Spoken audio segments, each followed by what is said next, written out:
Welcome aboard. Today we are in Hattiesburg, Mississippi. We are at the Hattiesburg Laurel Airport, and our tour today will take us south to the area around Gillsburg, Mississippi, and the Macomb Pike Airport. Yes, the site of the tragic plane crash in 1977 that took the lives of 3 members of the iconic Southern rock group Lynyrd Skynyrd. Let's get the plane started, the cockpit set up, take a look at our flight plan, and get on our way. Let's fly.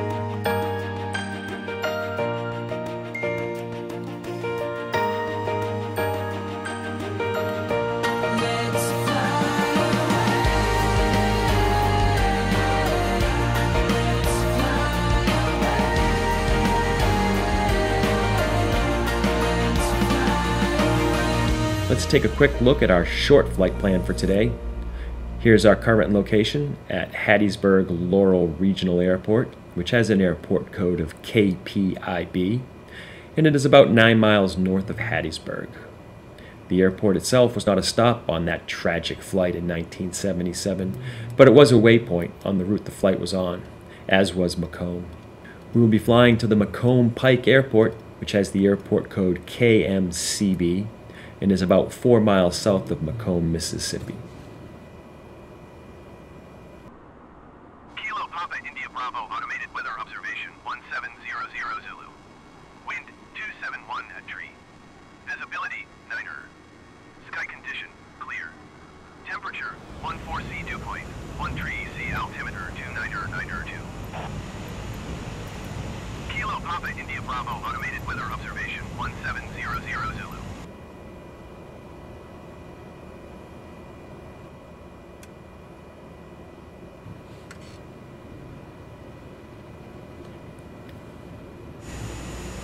We are underway, buckle up, and we will be in the air shortly.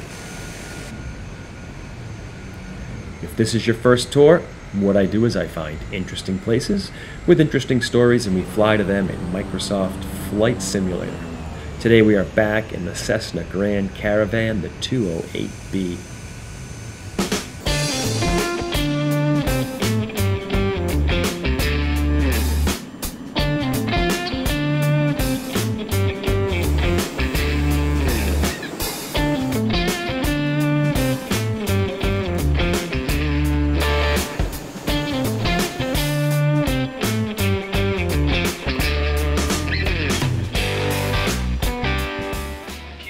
India Bravo traffic dude 005 taking off runway 36 west departure.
Well, we have departed and we will be heading southeast from the airport. We are on what would have been a leg in the flight taken by the aircraft on October 20th, 1977. If we look at the flight plan that was described in the NTSB aircraft accident report, you will see what should have been the complete flight if it had been uneventful. The flight originated in Greenville, South Carolina at the Greenville Downtown Airport that has the airport code KGMU, and they were to fly the Victor Airway 20 to the waypoint Electric City. A V airway are low altitude routes that define straight lines or paths between navigational aids. From Electric City, fly direct to Atlanta, then direct to LaGrange, direct to Hattiesburg, and then Victor 222 to Macomb, followed by Victor 194 to Baton Rouge, Louisiana. I'm not sure this is the exact flight plan, but it's how it's described in the report, so assuming it's close to what the aircraft was doing at the time, somewhere along Victor 194 is where things went bad.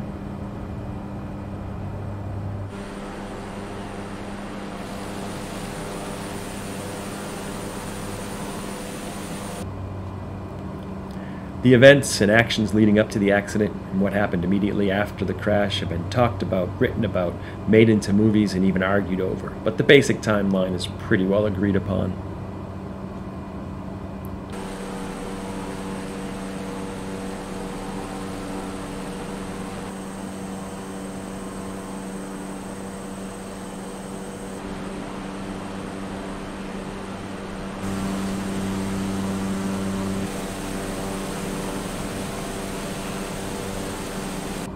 The band Lynyrd Skynyrd was considered the pioneers of Southern rock at the time of the crash and had just released their 5th album, Street Survivors.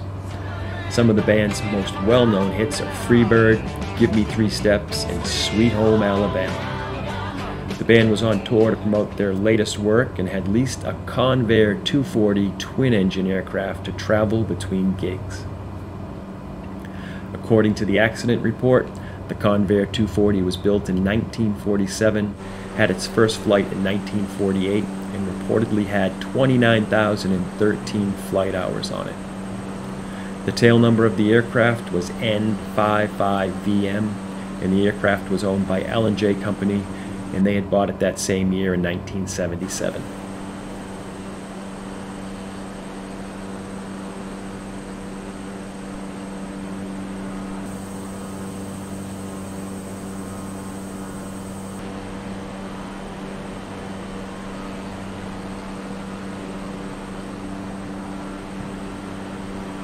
On the flight from Greenville to Baton Rouge, there were 2 crew members and 24 passengers. Passengers were most of the band members, road crew, and tour managers. By many accounts of the people involved, there was some apprehension about boarding the plane that night over concerns of the condition of the plane. On a previous flight from Florida, flames had been seen pouring out of the right engine, which caused some people concern. This was the same plane that earlier that year the band Aerosmith refused to lease based on the condition of the plane and their confidence in the flight crew. Some accounts describe how those that were initially unwilling to board were pressured by the band's lead singer and founding member Ronnie Van Sant when he said, "Hey, if the Lord wants you to die on this plane, when it's your time, it's your time. Let's go, man, we've got a gig to do." The band members that boarded that night were Ronnie, guitarist Alan Collins, guitarist Gary Rosington, guitarist Steve Gaines, bassist Leon Wilkinson, keyboardist Billy Powell, and drummer Artemis Pyle. As I mentioned, there were members of the road crew, the road manager Ron Eckerman, assistant road manager Dean Kilpatrick, as well as the backup vocalists Cassie Gaines, Steve Gaines' sister, and Leslie Hawkins. There was an additional backup vocalist who was asked to join the tour, JoJo Billingsley, but she was at home at the time. She was asked to meet the band at Greenville, but decided to meet them 2 days later in Little Rock, Arkansas, because it was closer to where she was at home. Otherwise, she would have been on the plane that night. After the crash, she would tell people how that night she dreamed about the plane crashing. After the flight departed Greenville in the afternoon and headed for Baton Rouge, it reached the cruising altitude of 12,000 feet, and it continued on its scheduled flight plan. That evening, at 6:39 and 50 seconds, Houston Control gave the aircraft clearance to start its descent down to 6,000 feet. At 6:40 and 15 seconds, the aircraft reported to Houston Center, "We are out of 12,000 for 6,000," acknowledging they had started their descent. At 6:42 and 0 seconds, the crew advised Houston, "We need to get to an airport. The closest airport you've got, sir." Houston responded by asking the crew if they were in an emergency status. The reply was, "Yes, sir. We're low on fuel and we are just about out of it. We want vectors to Macomb. Post haste, sir." At 6:42 and 55 seconds, Houston Center gave the flight vector to Macomb, advising them to turn to heading 025 degrees. At 6:44 and 12 seconds, the pilot confirmed the turn was initiated. At 6:44 and 34 seconds, the pilot of N55VM said, "We are not declaring an emergency, but we do need to get close to Macomb as straight and good as we can, sir." At 6:45 and 12 seconds, the crew reported, "Center 5 Victor Mike, we're out of fuel." Houston Center replied, "Roger, understood, you're out of fuel." At 6:45 and 47 seconds, Houston Center requested the aircraft's altitude. The response was, "We're at 4.5, so they were at 4,500 feet at that point. And that was the last recorded message from the aircraft.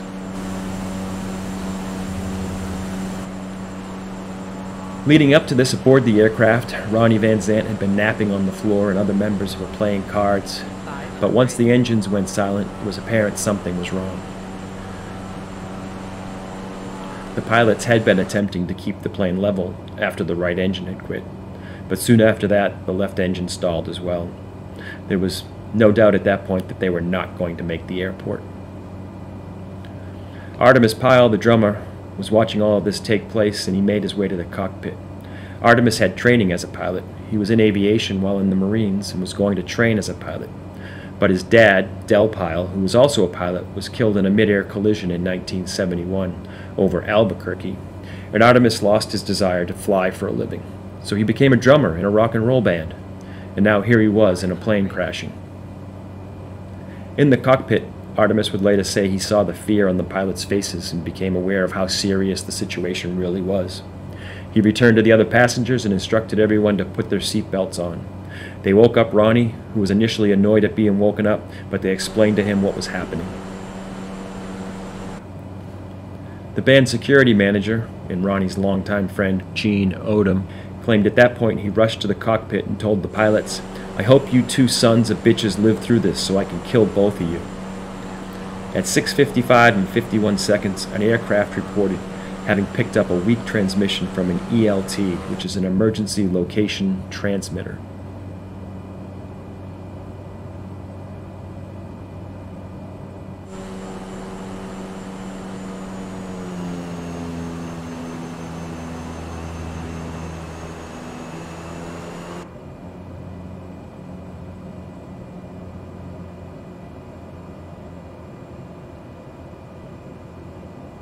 Just ahead of us, as we approach here, you'll see a few white buildings in an open field. This would be the location just north of the crash site, and what I imagine was the area the pilots were hoping to land in.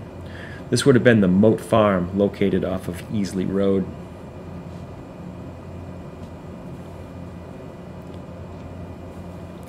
The Convair 240 crashed in a remote and heavily wooded area near the town of Gillsburg, Mississippi. After the plane made an impact with the ground, the Convair skidded another 140 feet, a total of 495 feet from the time it hit the first treetops on the way down. The wings were torn off, the cockpit impacted a tree, killing the two pilots, and the fuselage became separated. Pyle, Powell, and a crew member, Ken Peden, made their way out of the wreckage and managed to find their way to help. Badly injured, but determined, they found their way to a nearby farm owned by Johnny Moe. He had been outside baling hay late that evening when he heard the crash in the distance. His initial thoughts when seeing the three, who must have been a horrific sight, along with the hovering helicopter, was that they were escaped prisoners from a nearby prison. They were eventually able to convince Moe what the situation really was, and he organized a hasty group of responders to go help the victims at the crash site.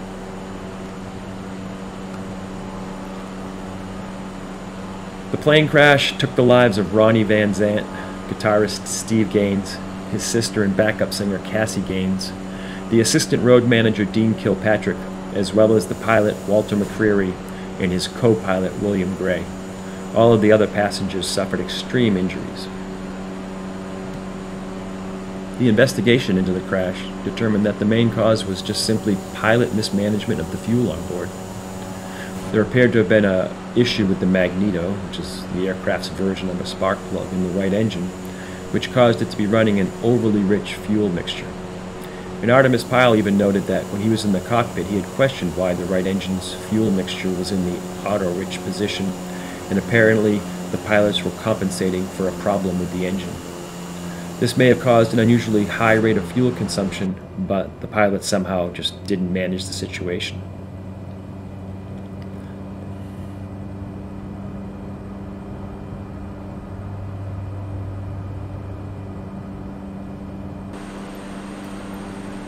There has been a lot written about the crash, and there are countless interviews with witnesses and survivors, but this has been just a quick overview of the flight and the terrible crash that took place here in 1977. Kilo Mike Charlie Bravo traffic dude 0056 6 miles southwest, 2,200 feet inbound to land, runway 16. We are almost to Macomb Pike Airport, and unfortunately for the family, friends, and fans of Lynyrd Skynyrd, that Convair 240 did not make it all the way back to Macomb, where they could have possibly landed.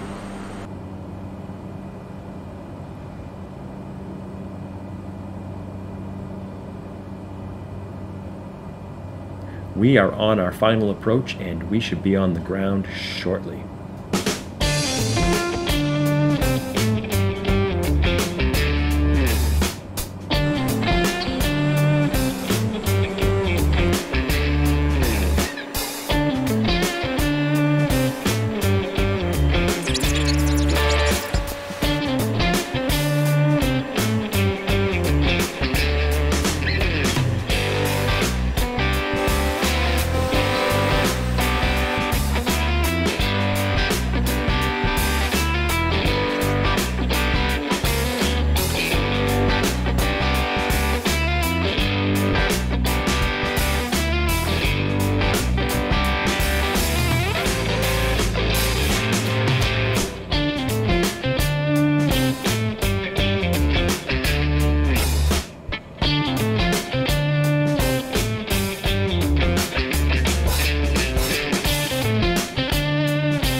We are on the ground here at Macomb. Hope you found the tour interesting. Hope to see you on the next tour.